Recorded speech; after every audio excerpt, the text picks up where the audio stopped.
After Jesus' resurrection, he met Simon Peter on the shores of the Galilee, and he asked this man who had deserted him a few days before, "Simon Peter, do you love me?"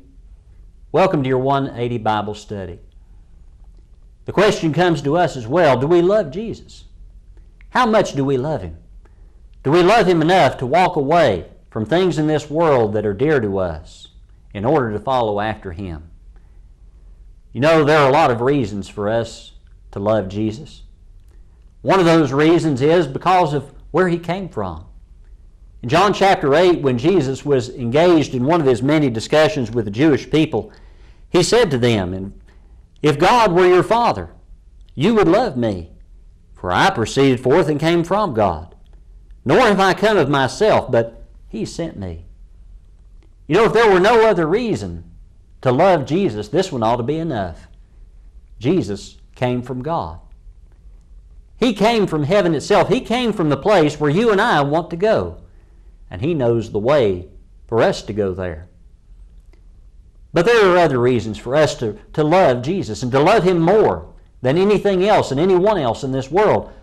Another is because of the great love that he has demonstrated for us in 1 John chapter 4 and verse number 18.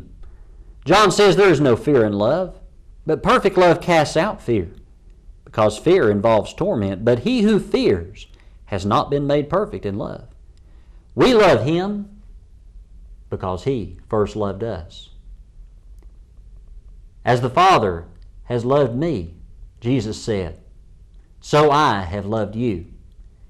When we love Jesus, we have found a friend that will never give up on us. In John chapter 13, we read about how Jesus loved his own unto the very end. Jesus is just about to tell them about all the things that he's to suffer and how they're all going to forsake him and go away. Jesus loves them right up to the very last. There's no other friend that'll love you like that. In 2 Timothy chapter 4, Paul is talking to Timothy about others like Demas who had forsaken him, having loved this present world. They'd gone their separate ways. They left him alone to die. But he said, there is one I know who will never forsake me. He has always stood with me. It's the Lord, the righteous judge, who is going to give me that crown of righteousness when that day comes and I stand before him. There's not a friend like the lowly Jesus. No, not one. No, not one.